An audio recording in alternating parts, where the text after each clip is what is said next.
विपक्षी आरोप लगा रहे हैं कि भारतीय जनता पार्टी को अपना उम्मीदवार मिला नहीं, इसलिए कांग्रेस के उम्मीदवार को उन्होंने उतारा है। देखिए, खिसियानी बिल्ली खंबा नोचे। जी। वो कहाँ से लेके आए प्रत्याशी? उनका प्रत्याशी कहाँ से आया? माननीय अभय जी कौन सी सीआईडी में हैं कि उनको ये पता होता है कि किसका फोन आया किसको नहीं आया? जी।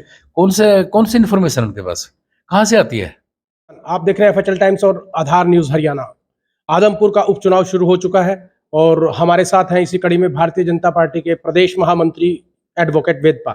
सर, स्वागत है आपका। जी नमस्कार। आपके सभी दर्शकों को राम राम। सर, कैसा चल रहा है चुनाव? आप आए हैं जैसे। देखिए, बहुत अच्छी व्यवस्थाएं खड़ी की हैं, बहुत अच्छा चुनाव है। जी। और वैसे भी जहाँ तक आदमपुर का है तो लगातार वहाँ पहले चौधरी भजनलाल, फिर जसमा देवी, फिर कुलदीप बिश्नोई, फिर रेणुका बिश्नोई और अब भव्य बिश्नोई। तो एक शानदार जीत भारतीय जनता पार्टी की वहाँ पर होने वाली है और बहुत शानदार मार्जिन रहने वाला है। विपक्षी आरोप लगा रहे हैं कि भारतीय जनता पार्टी को अपना उम्मीदवार मिला नहीं, इसलिए कांग्रेस के उम्मीदवार को उन्होंने उतारा है। देखिए, खिसियानी बिल्ली खंबा नोचे। जी। वो कहाँ से लेके आए प्रत्याशी?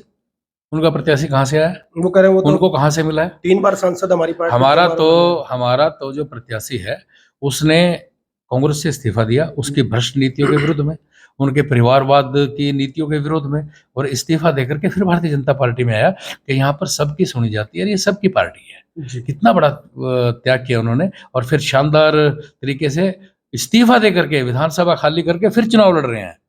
तो इसमें बहुत अंतर है और उसी विधानसभा के रहने वाले हैं। देखिए, जब आप विकास की बात कर रहे हैं कि भारतीय जनता पार्टी सबका साथ, सबका विश्वास, सबका विकास, ये नारा आप देते हैं, जबकि जब आदमपुर में एंट्री की जाती है किसी भी तरफ से, चारों तरफ से रोड टूटे हुए हैं, सीवर की हालत बहुत बदहाल है, तो ऐसा था कि क्या भारतीय जनता पार्टी के पहले कांग्रेस के विधायक थे या अन्य विपक्षी पार्टियों के वहां से विधायक रहे हैं तो वहां पर सौतेला व्यवहार किया गया? देखिए, इससे पूर्व भी कुलदीप बिश्नोई जब माननीय मुख्यमंत्री जी से मिलके आए और जब वो कांग्रेस में थे जी, तब उन्होंने कहा था कि जब भी मैं मुख्यमंत्री जी से हल्के के लिए कुछ मांगने के लिए गया वो दिया है। जी। तो स्वाभाविक रूप से वो काम चल रहे हैं। अभी सीवरेज की भी व्यवस्था के लिए एक बड़ा अच्छा पैकेज दिया है आदमपुर का। तो जैसे विधायक बनने के बाद और गति से विकास होगा। तो इसलिए जब कांग्रेस का विधायक होते हुए उन्होंने ये कहा कि जब भी मैं कुछ कहने के लिए गया विकास के लिए वो दिया, तो इसलिए इस प्रश्न का कोई अर्थ नहीं है। विपक्षी ये भी ये कोई प्रश्न है और ये कोई अर्थ है और ये विपक्ष का कोई आरोप भी नहीं है, क्योंकि उन्हीं के विधायक थे वो। तब तो वो भारतीय जनता पार्टी की बात सोची भी नहीं थी कि आएंगे कि नहीं आएंगे, तब भी उन्होंने कहा। और हुड्डा साहब से पूछिए कि किलोई में कितना हुआ है कि नहीं हुआ है, वहां पर विकास हुआ कि नहीं हुआ है। जो जितना किलोई में हुआ है उतना ही पानीपत में हो रहा है, उतना ही करनाल में हो रहा है, उतना ही कुरुक्षेत्र में हो रहा है। ये भारतीय जनता पार्टी है, सबका समान विकास करती है। जी।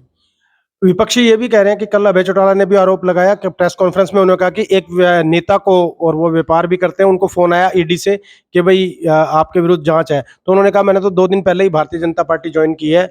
और इस प्रकार ही हुड्डा ने कल ये कहा है कि कुलदीप बिश्नोई को ईडी और सीबीआई और इनकम टैक्स का डर दिखाकर भारतीय जनता पार्टी ज्वाइन करवाई गई है।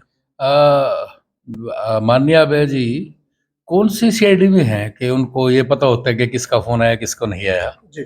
कौन सी इन्फॉर्मेशन उनके पास कहाँ से आती है? तो ये ख्याली पुलाव हैं, घर बैठे कहानियां बनाते हैं। चुनाव में उनका कैंडिडेट की जमानत जब्त हो रही है, अब इसलिए बात कर रहे हैं। तो आप अपने मुकाबले में कौन से उम्मीदवार को पाते हैं? कांग्रेस, आप, इनेलो? मुझे नहीं लगता कहीं पर कोई मुकाबला है। एक तरफा जीत है, शानदार जीत है, सारा हल्का एक तरफ है, सभी गांव शहरी वासी सभी एक तरफ है। तो वेदपाल जी, भारतीय जनता पार्टी की नीतियों में विश्वास करते हुए अब जीत का अंतर बहुत बड़ा होने वाला है। कितना अंतर समझते हैं सर? आप कितने वोटों से आप जीतेंगे? कोई बात नहीं, अभी चुनाव शुरू हुआ है वो भी बताएंगे, लेकिन शानदार जीत, बड़ा अंतर होने वाला है। एक तरफा चुनाव है। बिल्कुल।